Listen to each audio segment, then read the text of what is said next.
ሰላም ጤና ይስጥልን ውድ የቻናላችን ተከታታዮች የፕሮግራማችን ቤተሰቦች፣ ይህ አብዲራዋ ቲዩብ ነው።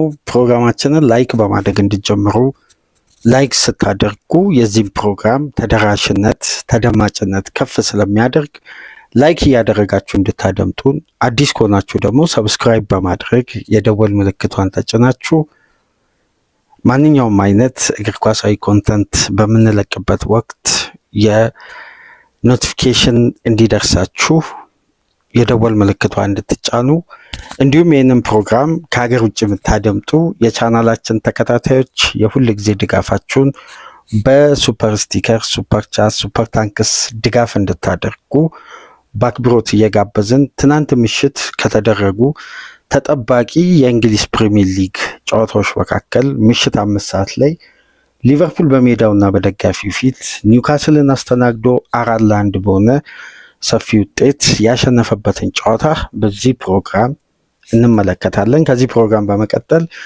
የሊያም ሮስ ሲኒየር ቼልሲ በአስደናቂ ካምባክ 3-2 ያሸነፈበትን የተጫዋቾችን ቅያሪ ከረፍት በኋላ ያሳየን የቼልሲ አስደናቂ እንቅስቃሴን ከዚህ ፕሮግራም በመቀጠል ወደ እናንተ ይዘን እንመጣለን። ዛሬ የሚደረጉ ተጠባቂ ጨዋታዎችንም ቅድመ ጨዋታ ግምገማ ይኖረናል ማለት ነው። ነገር ግን ይሄ ፕሮግራም በአጠቃላይ ትኩረት የሚያደርገው የአንፊልዱን ድል በተመለከተ የአዳዲስ ፈራሚዎች ድምቀት፣ የአርነ ስሎት መረጋጋት፣ ሊቨርፑል ወደ አሸናፊነት በእንግሊዝ ፕሪሚየር ሊግ ከ4 ተከታታይ ጨዋታ ያቻ ውጤት የመጨረሻውን ጨዋታ በሽንፈት ካጠናቀቀ በኋላ የ2026 የመጀመሪያ ድል በአንፊልድ ማስመዝገብ ችለዋል።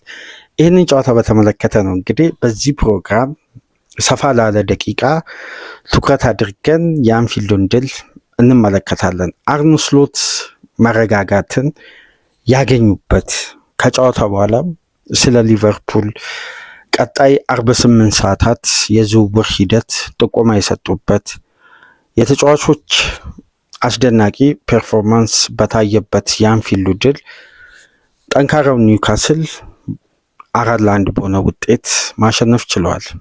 ኒውካስል ከዚህ ጨዋታ በፊት በሉክ ኤድዋርድ የቴሌግራፉ ዘጋቢ አማካኝነት አንድ ጉዳይ ጨዋታው ሊጀምር የተወሰኑ ሰዓታት ሲቀሩ የአርሴናል ጨዋታ ተጠናቆ የቼልሲ ጨዋታ የመጀመሪያ 45 እንደተጠናቀቀ አንድ ዘገባ አጋርቶ ነበር። ኒውካስሎች ሂጎ ኤኪቲኬን ማጣታቸውን ወይም ተገቢ መሆኑ ዛሬ ምሽት የሚለዩበት ጨዋታ በማለት በቴሌግራፍ ገጹ ላይ ይህን ጉዳይ አጋርቶ ነበር። የሂጎ ኤኪቲኬ ምሽት አስደናቂና አስደማሚ ነበር። በሊቨርፑል ደጋፊዎች ልብ ውስጥ ገና በመጀመሪያ ጨዋታ መግባት የቻለው ይሄ አስደናቂ የፊት መስመር ተጫዋች ሌላ ምርጥ ምሽት ማሳለፍ የቻለበት የአንፊልዱ ድል ነው የተመለከትነው። ቀደም ብሎ ጨዋታው እንደጀመረ ኒውካስሎች በሚመርጡት የጨዋታ ሲስተም ለተጋጣሚ ምቾት በማይሰጡ ስፔሶች ላይ የበለጠ ኮምፓክት በመሆን አግሬሲቭ በመሆን ተጋጣሚን እዛው በራሱ የመጫወቻ ክልል የበለጠ ተጭኖ በመጫወት ጎል ለማስቆጠር የሚጥሩበትን እንቅስቃሴ ሊቨርፑልም በመጀመሪያ 30 ደቂቃ ከነበረው እንቅስቃሴ የኒውካስሎች የበለጠ ኮምፓክት ሆኖ አማካይ ክፍሉ ላይ የሊቨርፑልን ቢልዳፕ በረጃጅም ኳሶች እንዲጀምሩ ባጠበቡበት እንቅስቃሴ ነበር። አንቶኒ ጎርደን 36ኛ ደቂቃ ላይ የቀድሞው የሊቨርፑል የአካዳሚ ውጤት የሊቨርፑል ደጋፊ የነበረ አሁንም የሊቨርፑል ደጋፊ እንደሆነ የሚነገርለት አንቶኒ ጎርደን 36ኛ ደቂቃ ላይ በግሩም አጨራረስ ኒውካስልን ቀዳሚ ማድረግ ቻለ። ጨዋታው ቀጥሎ እንግዲህ ከ5 ደቂቃ በኋላ ሂጎ ኤኪቲኬ በፍሎሪያን ቪትዝ አስደናቂ የእግር ስራ የቦክስ ውስጥ ቴክኒክ 3 ተጫዋቾችን በአንድ ኳስ ቴክኒካሊ ተጫዋቾችን ከፖሴሽን ውጪ በማድረግ በግሩም ቴክኒክ ተጫዋቾችን ቀንሶ ማይነስ ያደረገውን ኳስ በአስደናቂ ሁኔታ ኤኪቲኬ ያስቆጥሮ ሊቨርፑልን ወደ ጨዋታ መለሰ።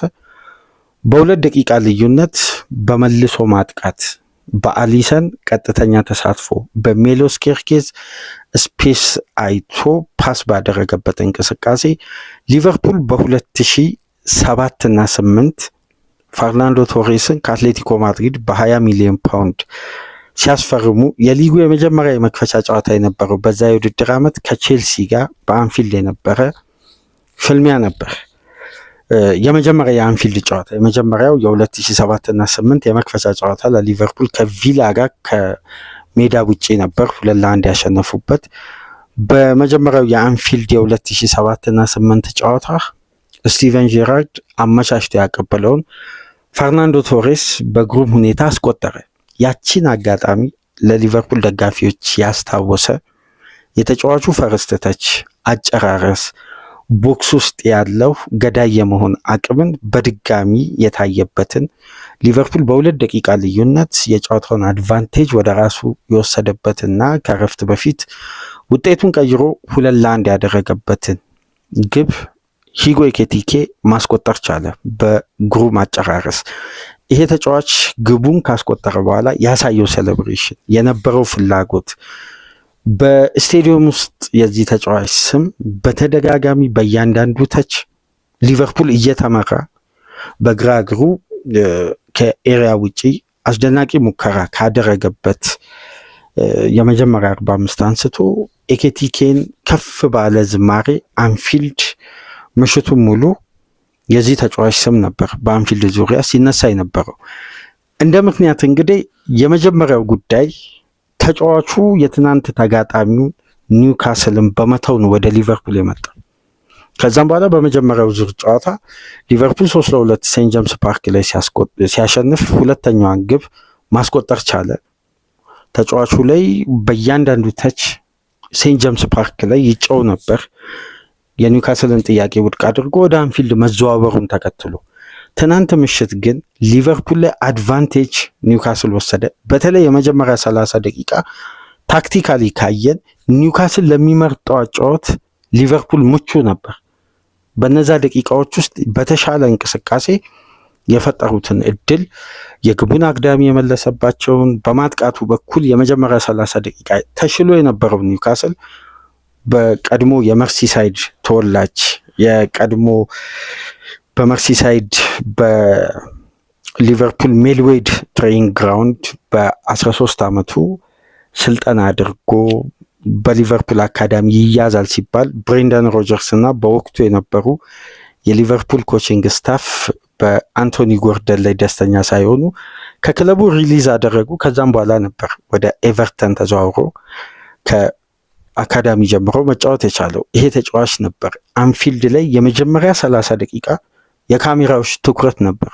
ጨዋታው በጀመረ ገና በ15 ደቂቃ በክንዱ አሌክሲስ ማካሊስተርን ደረቱ ላይ የሰራው ጥፋት ዳኛው አለፉት።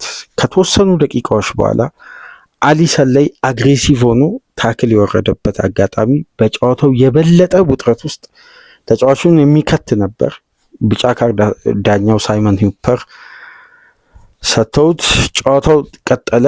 ሶስተኛው አጋጣሚ ግን እንዳለፈው እንደ ሴንት ጄምስ ፓርኩ ጨዋታ አንቶኒ ጎርደን በቀይ ካርድ ይወጣል የሚል ስሜት ነበረው ሜዳ ውስጥ እና የተጫዋች ግብ አስቆጥሮ የበለጠ መነቃቃት መነሳሳትን ለክለቡ የፈጠረችዋን ግብ አስቆጥሮ ኒውካስልን ቀዳሚ ያደረገ። ከዛም በኋላ ነው የሊቨርፑል ጨዋታ እንቅስቃሴም መልክ ይዞ በበለጠ በፊት መስመር ተጫዋቾች በጋክፖም አስደናቂ ነበር። በትናንትናው ዕለት ሳላም ግብ የሆነ ኳስ አመቻችቶ በማቀበል በፕሪሚየር ሊጉ አዲስ ከዚህ በፊት ታይቶ ማይታወቅ ሪከርድ ማስመዝገብ ችሏል።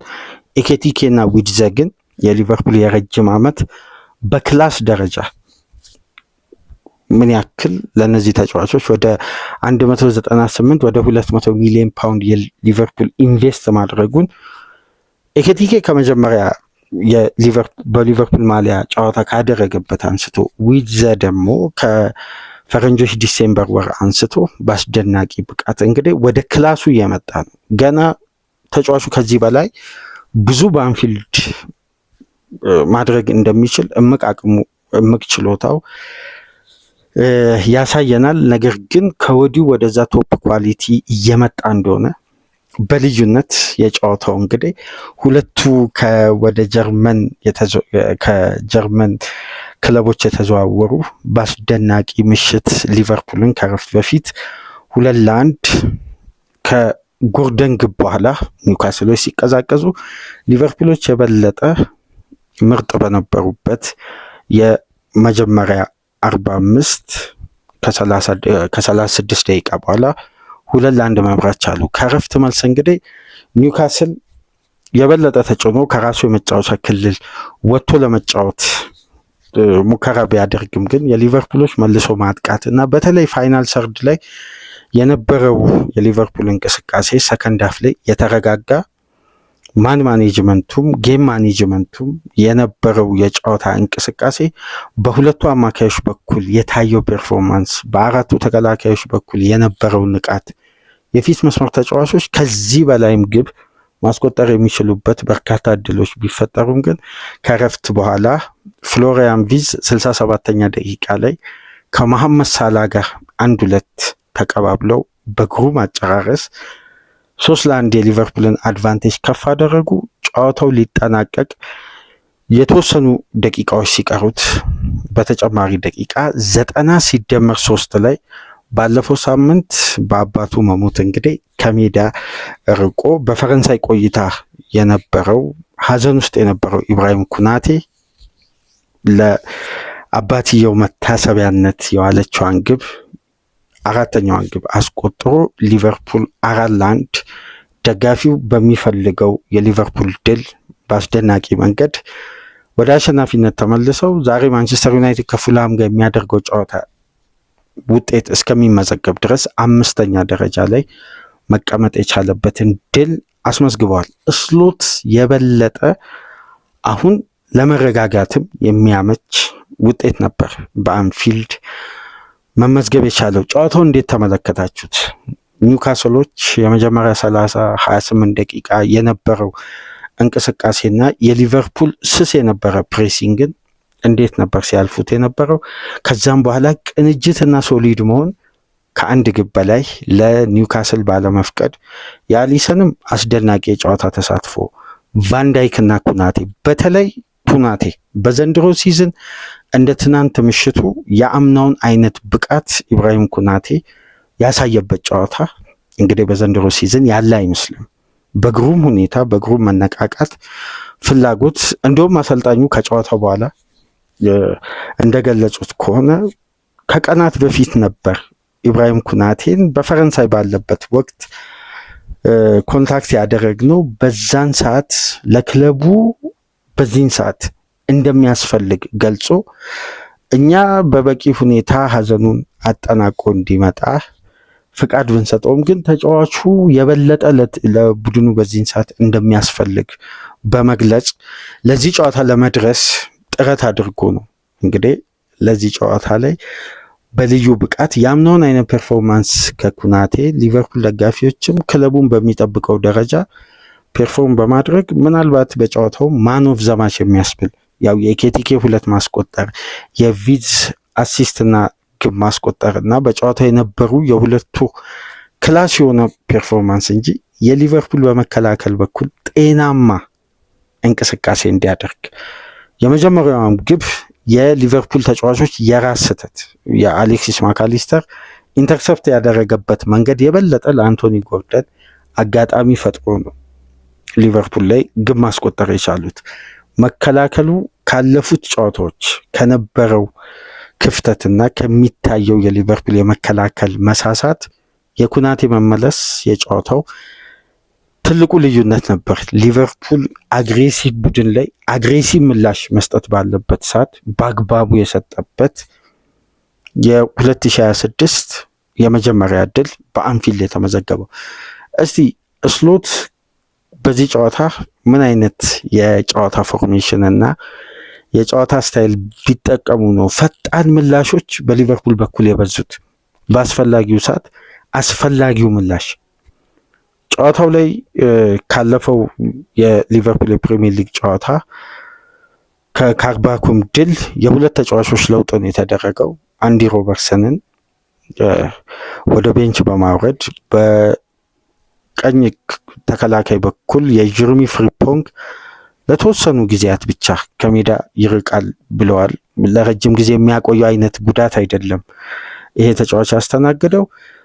የሁለቱ ፉልባኮች ለውጥ ነበር የተደረገው። ኩናቴ ወደ ሴንተር ባክ ሲመጣ ዶሚኒክ ሶቦስላይን በቀኝ ፉልባክ በኩል በማሰለፍ በግራ ፉልባክ ኪርኬዝ ከኢብራሂም ኩናቴና ቫንዳይክ ሶቦስላይ ጋር በመጣመር አማካይ ክፍሉ ላይ የአምናው አይነት ጥምረት የደብል ፒቮት ግራቨንበርክ እና አሌክሲስ ማካሊስተርን የበለጠ አሌክሲስ ማካሊስተርን ዲፕ ላይን ፕሌይ ሜከር በማድረግ ለራያን ግራቨንበርክ በተለይ የበለጠ ከኳስ ጋር ነፃነት በመስጠት ተጫዋቹ አስደናቂ ምሽት ልክ እንደ ሴንት ጄምስ ፓርኩ ጨዋታ አግሬሲቭ ከሆኑ አማካይና የተከላካይ ክፍል ተጫዋቾች ጋር በድሪብል ተጫዋቾችን በመቀነስ የነበረው የሊቨርፑል ትራንዚሽንን የበለጠ ለፍሎሪያን ቪርትዝ ነፃነት በሚሰጡ ስፔሶች ላይ ትኩረት የተደረገ አስደናቂ ቅንጅት ነበር። በአማካዩም ስፍራ የተደረገው የፊት መስመር ተጫዋቾች የበለጠ እንደ ትናንት ጨዋታ በተለይ በሊጉ ያለፉትን ጊዜያት ስንመለከት በርካታ ኳሶች በተደጋጋሚ የሚደርሱበት ወደ ተጋጣሚ ቦክስ በቀላሉ የሚገቡበት ያውም የኒውካስል አይነት ቡድን ላይ የሊቨርፑል ትራንዚሽን እንደ ተቆጠረው 4 ግብ ብቻ አይደል ከዛ በላይ ማስቆጠር የሚችሉበት የሜዳ ውስጥ እንቅስቃሴና በተለይ ፋይናል ሰርድ ለመግባት የነበረው አጭርና ረጃጅም ቅብብሎች ትናንት ምሽት ቢያንስ በአለፉት 13 ጨዋታ ሊቨርፑል አልተሸነፈም ወይም በርካታ አቻ ቢመዘገብም የነበረው ይሄ መልስ ሰጪ እንቅስቃሴ ብቁ አልነበረም። ድል ቢገኝ ራሱ ይሄ የሊቨርፑልን ደጋፊዎችን በሚያረካ ደረጃ አልነበረም።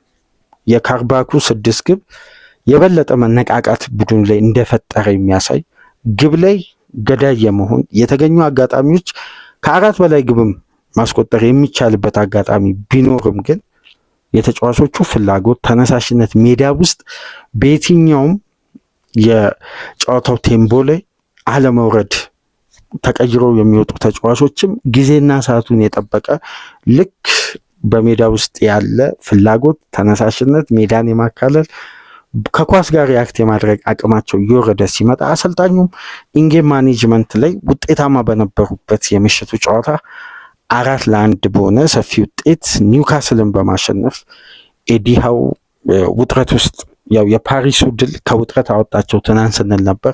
የሊቨርፑል ሽንፈት ደግሞ እንደገና አሰልጣኙን ውጥረት ውስጥ የከተተ ውጤት ነበር የተመዘገበውና ሊቨርፑል በሜዳ ውስጥ ካራክተሩን የዚህ ጨዋታ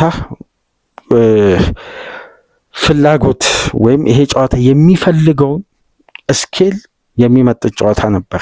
በተለይ ሊቨርፑሎች አድቫንቴጅ ከተወሰደባቸው በኋላ እዛ ጋር የሚፈጠሩ የኒውካስል የግራውን የሊቨርፑል የሜዳ ክፍል ትኩረት በማድረግ በረጃጅም ፓሶች አንቶኒ ኢላንጋ እና አንቶኒ ጎርደን ወደ አንድ ፖዚሽን ላይ አዘንብለው የበለጠ ሊቨርፑል ላይ ኦቨርሎድ ፈጥረው በግራው የሜዳ ክፍል ጫና ለመፍጠር የጣሩበት መንገድ በአግባቡ የመጀመሪያ 25-30 ደቂቃ ውጤታማ ነበር። የፈጠሩት ጫናና ያንን ቦታ ታርጌት ባደረጉት ስትራቴጂ ነው የመጀመሪያውን ግብ ማግኘት የቻሉት። ነገር ግን የሊቨርፑል በፍጥነት ሪያክት ማድረግስ በተለይ እንደነዚህ አይነት አንገብጋቢ ውጤት በሚፈለግበት ክለቡ ውጥረት ጭንቀት ውስጥ በገባበት በፕሪሚየር ሊጉ ወሳኝ ምዕራፍ ላይ የሚገኙ ድሎች ላይ የዚህ ፈረንሳዊ አጥቂ በየጨዋታው ደጋፊውም ክለቡም ተጫዋቹን በሚፈልግበት ሰዓት እና ጊዜ የመገኘቱ ኳሊቲ አሁን በአብዛኛው የሊቨርፑል ደጋፊዎችን ቁጭት ውስጥ የከተተው የበርንማውዙ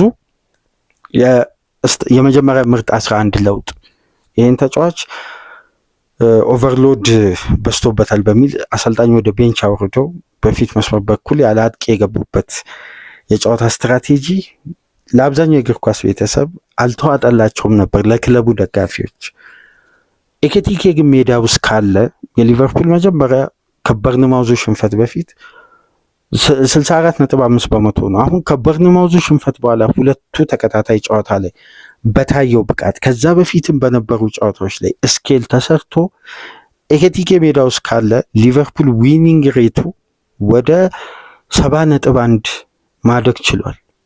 ይሄ ተጫዋች ለሊቨርፑል በመጣበት ሲዝን አስፈላጊነቱ፣ ወሳኝነቱ፣ በተለይ የአስቆጣሪነት ባህሪው ከጊዜ ወደ ጊዜ ኳሊቲው ከፍ እያለ አጨራረሱ አስደናቂ በሆነ መልኩ እንደቀጠለ ያለፈው የካርባክም ጨዋታ ላይ አስደናቂ አጨራረስ ተመለከትን። ትናንትና ደግሞ ሁለት ወሳኝ ደቂቃዎች ላይ መገኘት ባለበትና መግደል ባለበት አጋጣሚ ላይ የተገኘበት እንደውም ከረፍት በኋላ ተጫዋቹ ሃትሪክ መስራት የሚችልበትን ትልቅ ቢግ ቻንስ አግኝቶ ሳይጠቀም የቀረበት የዳን በርንን ታይሚንግ መሳሳት ተጠቅሞ 1-1 ከግብ ጠባቂው ጋር ተገናኝቶ ያልተጠበቀ ከሱ ኳሊቲ የማይጠበቅ ኳስ አባክኖ እንጂ የበለጠ ሃትሪክ መስራት የሚችልበትም ጨዋታ ነበር። ተጫዋቹ በሜዳ ውስጥ በልዩነት ያሳለፈው የሊቨርፑል ደጋፊዎችን ቀልብ ከየትኛውም ጊዜ በላይ እየገዛ መምጣቱንም ከሳምንት ሳምንት የቀጠለው ይህ አስደናቂ ፈረንሳዊ እንግዲህ በሁሉም ውድድሮች 15 በፕሪሚየር ሊጉ 10 ግብ በማስቆጠር እንግዲህ በዘንድሮ ሲዝን ከዚህ በፊትም ሲባል እንደነበረው የአመቱ የዚህ የውድድር ዓመት በሳመር የዝውውር መስኮት ከተዘዋወሩ አጥቂዎች ውስጥ ግንባር ቀደም ውጤታማው ምርጡ አጥቂ፣ በተለይ እድሜውና አሁን እያሳየ ያለው ኳሊቲ ክለቡ ካለበት ጫና አንጻር ይሄ ተጫዋች እየተቀበለ ያለው ትላልቅ ኃላፊነቶችን ከተዘዋወሩ ተጫዋቾች በአጠቃላይ ደግሞ ውጤታማውና ከፍተኛ ኢንቨስትመንት ተፈጽሞበት በአግባቡ ይሄንን ብቃት ሜዳ ውስጥ ሪያክት እያደረገ ከሳምንት ሳምንት ለአርነ ስሎት የእፎይታ ጊዜም ቡድኑ ወደ ቅንጅት የሚያመጡበትም በትከሻው ላይ ትላልቅ ኃላፊነቶችን ተሸክሞ እንግዲህ የሊቨርፑል ደጋፊዎች የሚዘምሩለትን ከ2007 እስከ 2011-12 በከፍተኛ ዝማሬ በአንፊልድ ነግሶ የነበረውን ፈርናንዶ ቶሬስን የሚያስታውሳቸው አስደናቂው ፈረንሳዊ ተጫዋች እንግዲህ ከጨዋታ ጨዋታ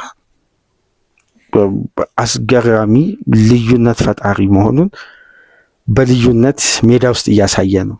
የኤኬቲኬ ስታትና ተጫዋቹ እያንዳንዱን ጨዋታ የጀመረበት ቁጥራዊ መረጃ እና በጨዋታዎች ላይ እየፈጠረ ያለው ልዩነት አሁን በሊቨርፑል በኩል አነጋጋሪው ተጫዋች ሆኗል።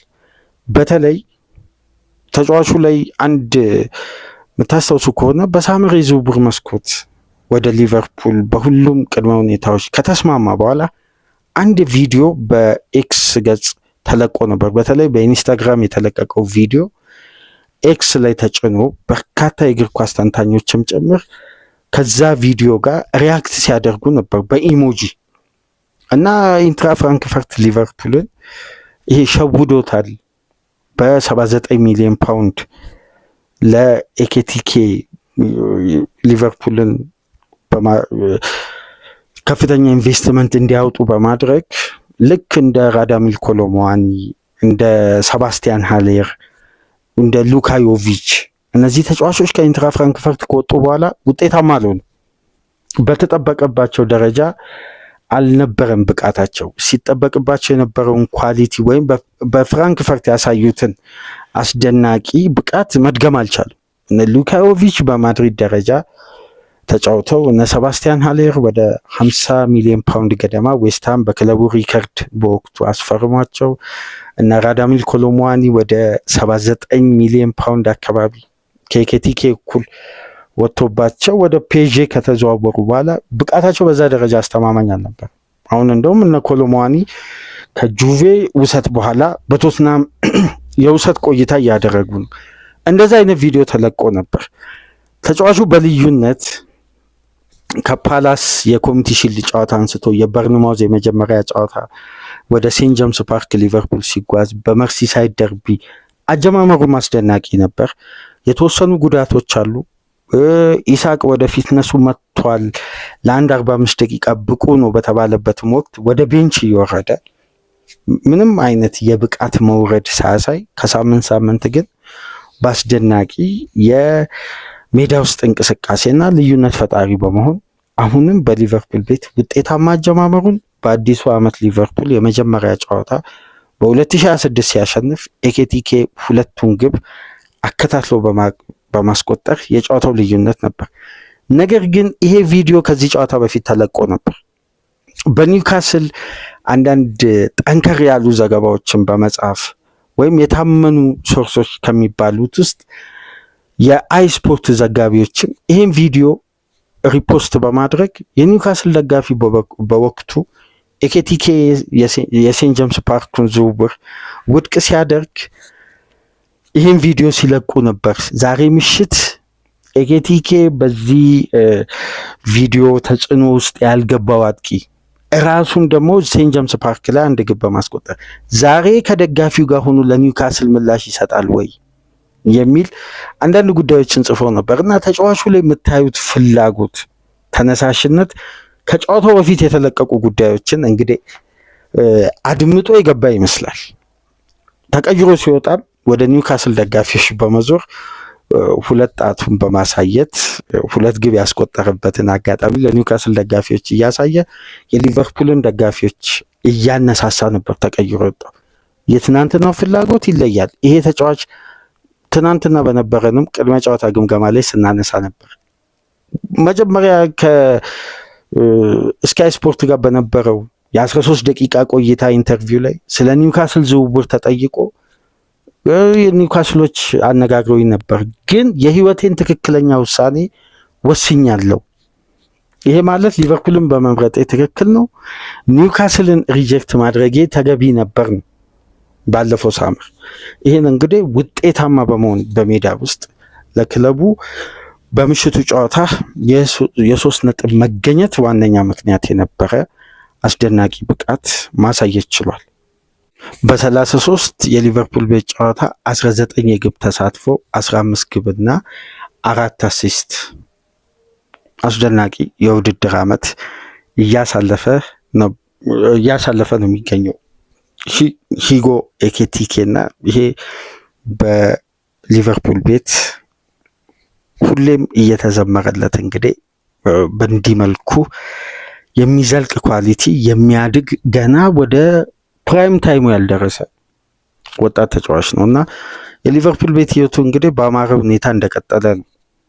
ከእረፍት በኋላ መሐመድ ሳላ ለፍሎሪያን ቪርትዝ 69ኛ ደቂቃ ላይ አመቻችቶ ያቀበላት ኳስ በፕሪሚየር ሊጉ ታሪክ በአዲስ ሪከርድ የተመዘገበ በጨዋታው የዛን ያክል የሳላ የቀድሞ ኢፌክቲቭ የነበሩ ፓሶች የማስቆጠር እድሎችን የመፍጠር ብቃት ላይ ባይሆንም ግን የመሐመድ ሳላ መመለስ በሊቨርፑል ቤት የፈጠረው ትልቅ ልዩነት አለ።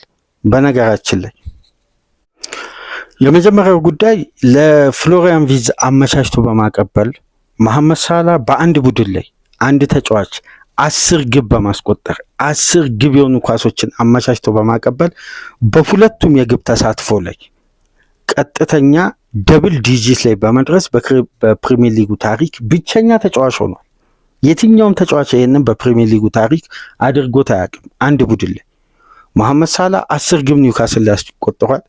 ትናንት ለዊርትዝ ያቀበላት ኳስ ደግሞ 10ኛ አሲስት ነው። በድምሩ 20 የግብ ተሳትፎ፣ ይሄ ማለት በሁለቱም በኩል 10 በፕሪሚየር ሊጉ ታሪክ ብቸኛ ተጫዋች ሆነ። በአንድ አሲስት ደግሞ ሳላህ በሊቨርፑል ቤት በአንፊልድ 107 ግቦችን በማስቆጠር 45 አሲስቶችን በማድረግ ከዚህ በፊት በዋይን ሩኒ እና በቴሪ ሄንሪ ተይዞ የነበረው የ151 በአንድ ግራውንድ ብቻ በአንድ ሜዳ ላይ የግብ ተሳትፎ በማድረግ ተይዞ የነበረው ከሁለቱ የፕሪሚየር ሊግ ሌጀንዶች በመብለጥ አንደኛ ላይ ደግሞ ተቀምጧል። በአንፊልድ ተጫዋቹ 107 ግብ ሲያስቆጥር 45 አሲስት በማድረግ ሩኒና ሄነሪን በመብለጥ የምን ጊዜውም የፕሪሚየር ሊግ በአንድ ስቴዲየም ላይ ከፍተኛ የግብ ተሳትፎ በማድረግ ብቸኛ ተጫዋች ሆኗል፣ ለአንድ ክለብ ብቻ በመጫወት። ይሄም በአንዱ አሲስት 2 በፕሪሚየር ሊጉ ታሪካዊ ሪከርድ መዝገብ ላይ መጻፍ ችሏል መሐመድ ሳላ። ነገር ግን ሳላ የተመለሰበት የመጀመሪያ ጨዋታ የምታስታውሱ ከሆነ የማርሴይ ጨዋታ ሊቨርፑል 3 ግብ አስቆጠረ። ከበርንማውዝ ጋር ተሸነፈ ሊቨርፑል። 2 ግብ ግን ሊቨርፑል አስቆጥሯል። በድምሩ 5። ከሻምፒየንስ ሊግ ምሽት 6 ግብ አስቆጠረ። ትናንትም 4 ግብ። ባለፉት 4 ጨዋታ ሳላ ከተመለሰ በኋላ ሊቨርፑል 15 ግብ ሲያስቆጥር፣ ባለፉት ግን ሳላ ከመመለስ በፊት የነበረው ሊቨርፑል በ9 ጨዋታ ያስቆጠረው 14 ግብ ነው። ባለፉት 4 ጨዋታ ግን ያስቆጠረው 15 ግብ ነው። ይሄ ማለት ሊቨርፑል ወደ ፋይናል ሰርድ ለመሄድ የበለጠ የአማካይ ቁጥሩ በዛ ብሎ ፕሮሰስ ሲደረጉ የሚቆዩና ዝግ ባለ ቴምቦ የሚጀምሩ እንቅስቃሴዎች ሁሉ የበለጠ ወደ ፋይናል ሰርድ በፍጥነት እንዲሄዱ ተጨማሪ የማጥቃት እንቅስቃሴ ባህሪ ያለው ቋሚ የሚሆን በየደቂቃው ኳስ እንዲሰጠው የሚፈልግ ተጫዋች በፊት መስመር በኩል ስላለ የሊቨርፑል ትራንዚሽን እያንዳንዱ ኳሶች ወደፊት እንዲሄዱ ነው የሚፈለጉት። ይሄ ደግሞ አንድ የሚጨምረው ኳሊቲ አለ። ሳላ ሲኖር የሊቨርፑል የፊት መስመር የማጥቃት እንቅስቃሴ ይሄ ፊር ፋክተሩ ሳላ በጎደለበት ወቅት ተጫዋቹ ውጤታማ ሊሆንም ላይሆንም ይችላል። ግን ተጫዋቹ በፊት መስመር በኩል ሲኖር ሊቨርፑል ያለው ኳሊቲ ይታወቃል። ምክንያቱም ሳላ ስላለ አንድ ቡድን የራሱን አድቫንቴጅ ወደ ራሱ መከላከል ይስበዋል፣ በዛ ፖዚሽን ላይ ማለት ነው። የሳላ የፊት መስመር መሰለፍ በፊት መስመር በኩል ቋሚ መሆን የበለጠ ከሚፈጥሩ ነፃነቶች መካከል ሌሎች የሊቨርፑል ተጫዋቾች የበለጠ አድቫንቴጅ እና የሜዳ ውስጥ ነፃነት ያገኛሉ። ማለት የማርኪንግ ኮምፓክት እንቅስቃሴ ይላቀቃል ለሌሎች ተጫዋቾች። ምክንያቱም ተጋጣሚ በየትኛው መመዘኛ ሳላ ሜዳ ውስጥ ካለ አንዱ ተች አደጋ እንደሚፈጥር ስለሚታወቅ ትኩረታቸው ወደ ሳላ ነው። እነዚህ እንቅስቃሴዎች የበለጠ ደግሞ ነፃነት ለሌሎች የፊት መስመር ተጫዋቾች ይሰጣል። በዚህ አጋጣሚ ሌሎቹ ደግሞ የበለጠ ይጠቀማሉ። ለምሳሌ ዊዘ ከረፍት በፊት ያገኛቸው እድሎች፣ ኤኬቲኬ የሚያገኛቸው ስፔስ እና የመሮጫ ቦታዎች እንዳለ በደንብ ከተመለከታችሁ የኒውካስል መከላከል የበለጠ ወደ ሊቨርፑል ቀኝ የሜዳ ክፍል አዘንብሎ የሳላ ኳሶች ላይ ትኩረት በማድረግ የሱን ኳስ ነበር ኢንተርሰፕት ሲያደርጉ የነበሩት። ግን ሊቨርፑል የሌላ የሜዳውን ክፍል ሲጠቀም በበለጠ ኢፌክቲቭ ነበር። ይሄ ማለት ሳይኮሎጂካሊ ሊቨርፑል በክላስ ደረጃ ሳላን ይዞ ወደ ሜዳ መግባቱ የፈጠረው አንዱ ልዩነት ነው። ነገር ግን ሌላኛው ፕሌይሜከር 116 ሚሊዮን ፓውንድ የወጣበት ስለወጣበት ገንዘብ ከዚህ በፊት ይነሳ ነበር። አሁን ስለ ገንዘቡ መነሳት ቆሟል። ስለ ገንዘቡ መነሳት መቆሙ አንዱ ተጫዋቹ ላይ ሲደርስ የነበረውን ጫና በቅርብ ጊዜ ውስጥ እንዴት ይሄ ተጫዋች ምላሽ በመስጠት ከዚህ በፊት ከፈረመበት ጊዜ አንስቶ ስንል የነበረው የጊዜ ጉዳይ ነው እንጂ ከዚህ በላይ ገና ዊዘው ወደ ብቃቱ ከፍታ ላይ አልመጣም። ገና ወደዛ ከፍታ እየተሸጋገረ ነው። ባለፉት 10 ጨዋታዎች 6 ግብ 4 አሲስት፣ በ10 ጨዋታ 10 የግብ ተሳትፎ ገና ኢፌክቲቭ አልሆነም። እንደዚህም ሆኖ ዊዘ ፒኩ ላይ አልደረሰም። በነገራችን ላይ ይሄ ተጫዋች ለክለቡ በየጨዋታው ለሚደረጉ ግብ እድል ፋይናል ሰርድ ለሚኖሩ እያንዳንዱ እንቅስቃሴ ገና ልዩነት የሚፈጥርበት ጊዜ እየመጣ ነው። ነገር ግን ከወጣበት ገንዘብ አንጻር ከሚጠበቅበት የጨዋታ እንቅስቃሴ አሁን ለሊቨርፑል ጥሩ የሽግግር ጊዜ ለማምጣትም ጥሩ ጤናማ ሲዝንም ለማሳለፍ የነዊዘ ኳሊቲ በተለየ ሁኔታ በሚፈለግበት ወቅት እንግዲህ ይሄም ተጫዋች ከጨዋታ ጨዋታ በሻምፒየንስ ሊግም ግብ አስቆጠረ።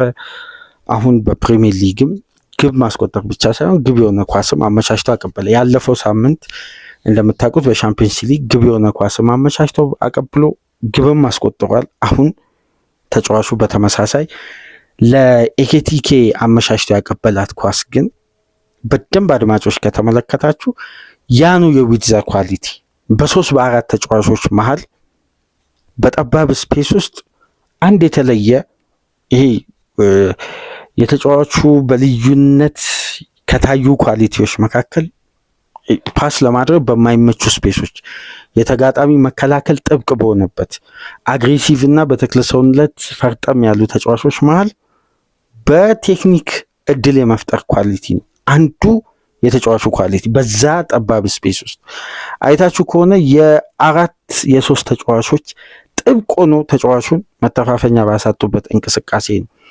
ቶናሊንም ትሪፐርም ቲያዎንም በባላንስ ሸውዶ በግራ እግሩ ለኤኬቲኬ አመቻችቶ ያቀበለው ይሄ የዊትዘ አስደናቂው ቴክኒክ ነው እና ከዚህ ተጫዋች ገና ክላስ መሆኑን የሚያሳይበት ኳሊቲ እየመጣ ነው ፊት ለፊትና ትናንትና ማስደናቂ ምሽት ማሳለፍ ችሏል። አራተኛውን ግብ ያስቆጠረው ግን ኢብራሂም ኩናቴ ግቡን ካስቆጠረ በኋላ ሀዘኑን ገልጿል። ሲያለቅስም ተመልክታችኋል። አሊሰን አስገራሚ የቡድኑ መሪ እንደሆነ የምትመለከቱት ኩናቴ ካስቆጠረ በኋላ ጎሉን ትቶ ከኩናቴ ጋር ሰለብሬት ለማድረግ ተጫዋቹንም ለማጽናናት ይሄ ነው የቡድን ስፕሪት እና የሊቨርፑል ካልቸር ማለት። አሁን ትናንትና ኩናቴ ካስቆጠረ በኋላ ቫንዳይክ፣ አሊሰን የሚያሳዩት ሪያክሽን ጨዋታው ካለቀ በኋላ የቀድሞ የክለቡ ሌጀንድ አምበል የክለቡ ሌጀንድ እና የቀድሞ ተጫዋች አምበል ስቲቨን ጄራርድ የሰጠው አስተያየት ይሄ ክለብ እሱም ማጣቱን ያለፉትን ጨዋታ የተገነዘበው ኩናቴ በሱ ደረጃ የሚፈለገውን ኳሊቲ ዛሬ ፔርፎርም አድርጓል። ከራሱ ሀዘን በላይ የዚህ ቡድን ውጤት ያሳሰበው ተጫዋች በፍጥነት በመምጣት በፍጥነት ሪያክት አደረገ። ይሄ ነው ሊቨርፑል ማለት የዚህ ክለብ ካልቸር አለ። ተጫዋቾችም ያሳዩት ስፕሪት ሁሉም ተጫዋች ነበር ከኩናቴ ጋር ሴሌብሬት ያደረጉትም እንዲሁም ተጫዋቹ ሲያለቅስ ያጽናኑትም። ያለፈው ሳምንት እንደሰማችሁት በአባትየው ሞት ምክንያት አልነበረም ከቡድኑ ጋር። ስሎት ከዚህም በላይ የዛሬውም ጨዋታ እንደሚያመልጠው ነበር ያለፈው ሳምንት የሚያውቁት እና ለክለቡ አሁን እሱ በልዩነት እንደሚያስፈልግ ጎሜስ ተጎድቷል፣ ፍሪፖንግ ተጎድቷል፣ የተከላካይ ክፍሉ የበለጠ ስስ ሆኗል። ሀዘኑን ጥሎ እንግዲህ በመምጣት ትናንትና ለተገኘው የሊቨርፑል ድል የኬቲኬና የዊዘ ከፍ ብሎ መታየት፣ የሳላ ግብ ላይ ተሳትፎ ማድረግ፣ የግራቨንበርክና የማካሊስተር አስደናቂ ጥምረት ጨዋታው ላይ ኩናቴን የበለጠ እንዳናደንቅ አድርጓል እንጂ የኩናቴ ለምሳሌ ትናንት በነበረው ጨዋታ ከ11ዱንም ዱዌል ያሸነፈ ብቸኛ ተጫዋች ነው። የጋራ ኳስ 11ዱንም 6 ክሊራንስ ማድረግ ችሏል። 5 ጊዜ የራሱን ሳይሆን የሌላ ተጫዋችን ፖዚሽን ሪከቨር ማድረግ ችሏል። አንድም ጊዜ በድሪብል አልታለፈም።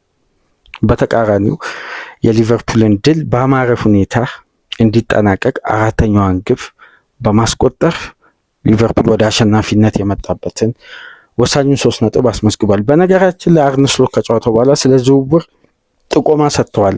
ኮርቲስ ጆንስ ይለቃል አይለቅም በሚል ሩመርስ ትናንትና አንስተን ነበር። እኛ በዚህን ሰዓት ክለባችንን የበለጠ የምናጠናክርበት ወቅት ላይ ክለባችንን አናሳሳም ተጫዋች ሸኝተን። ስለዚህ በቀጣይ 48 ሰዓት የበለጠ መጠናከር እንጂ ሚለቅ ማለት የምንሳሳበት ወይም የክለቡ ዴብዝ የሚላላበት ወቅት አይደለም። ስለዚህ ሊቨርፑል የሚያስፈርመው ተጫዋች አለ ማለት ነው።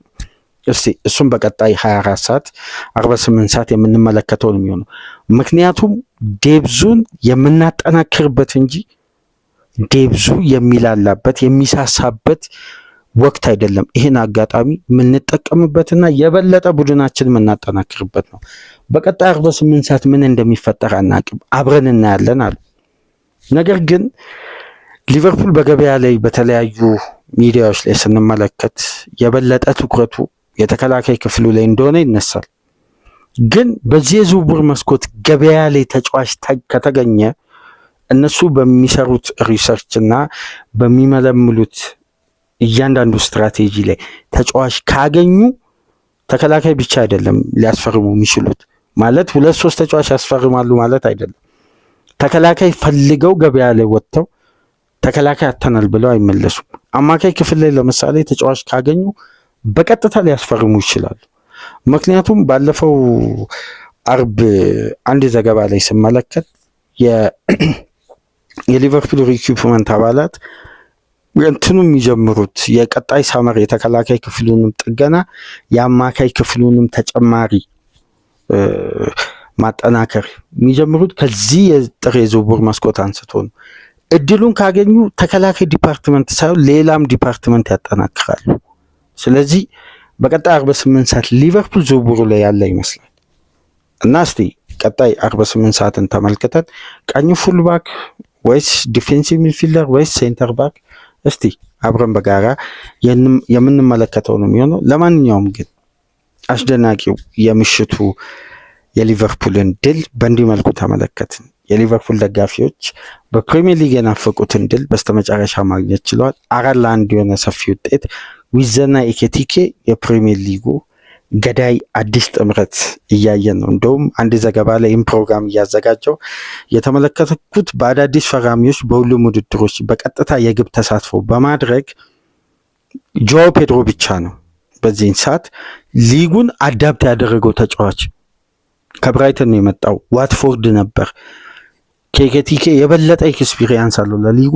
20 የግብ ተሳትፎ አድርጓል። ኤኬቲኬ 19 የግብ ተሳትፎ፣ ጊዮከሬስ 13 የግብ ተሳትፎ፣ ፍሎሪያን ቪትስ 12 የግብ ተሳትፎ በሁሉም ውድድሮች። ይሄ አስደናቂ ስታት ነው። ለማንኛውም ሊቨርፑል በፕሪሚየር ሊግ ወደ ድል የተመለሰበትን ጨዋታ በእንዲህ መልኩ ተመለከትን።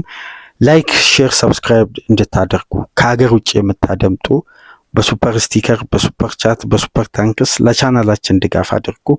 በቼልሲ አስደናቂ ካምባክ ተመልሰን እንመጣለን። ሰላም ቆዩ።